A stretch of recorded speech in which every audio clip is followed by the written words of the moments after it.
Hey, it's Dominic from The Verge. I got to try out Nintendo Labo today, a DIY cardboard kit made specially for Nintendo Switch.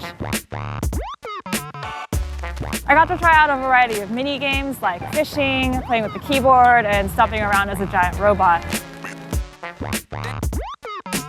Since it's all made of cardboard, it seems really simple, but there's actually a lot of really interesting tech behind it all.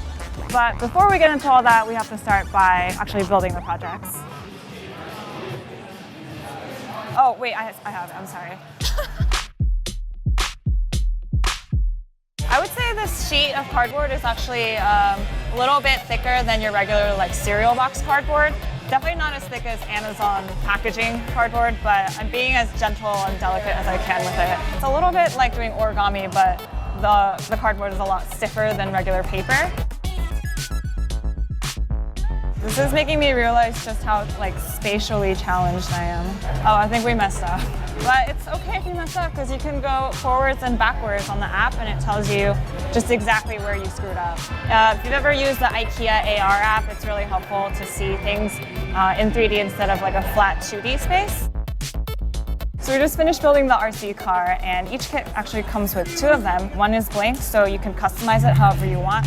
You can control it with the switch here. Pressing the right red controller will make it vibrate and move. It does the same thing for the blue controller. If you want to make it go one direction, you can press both of them at the same time. So this part is really interesting. There's actually a camera in one of the controllers here, and you can see through the camera on the app. It almost kind of looks like night vision here. So you can even make it look at me. There I am. And another super cool thing is if you just tap it one more time, it turns into a heat sensing camera.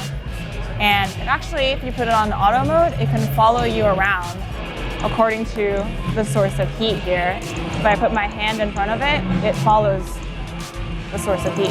This is actually the IR camera on the controller, and beyond seeing your own body heat, it works with these little reflective IR stickers that pick up on the camera really easily. And here's where the Labo gets really interesting. By arranging them in a certain way, you're basically creating a code for the camera to receive.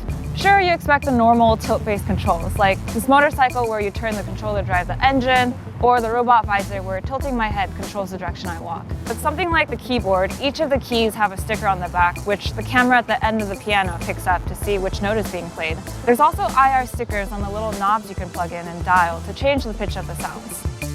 For the robot kit, all these strings are attached to weights that pull the IR stickers up and down when you throw a punch. The controller in the back can see the stickers move, which controls the robot.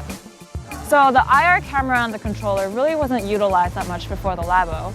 Basically, it can detect an object in a 3D space, so it's really only used for a handful of games, like the eating contest game on 1-2 Switch. What's really cool about Labo is just how it opens up a world of possibilities. There's so much potential for 3D printing communities or the DIY enthusiasts online to come together and share what they know, just really make it their own. And in keeping with this style, Nintendo actually introduced Toy-Con Garage, which lets you reprogram the Toy-Cons you have and remix their features and map different buttons to different actions. For example, if you press a button on the blue controller, it can make the right controller vibrate. So right now there's two different kits you can buy. There's the robot kit, which is $79, lets you stomp around as a giant robot.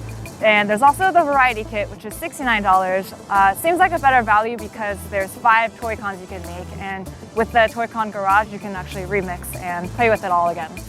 At the end of the day, Nintendo isn't just selling a cardboard kit, it's selling a platform. There's so much you can do with the technology they're offering. No matter which kit you decide to go with, I think you're gonna love it all. I mean, for the first year of the Switch, it's already doing super amazing. Developers are flocking to the console, so I'm really looking forward to seeing what other things they're going to add to it.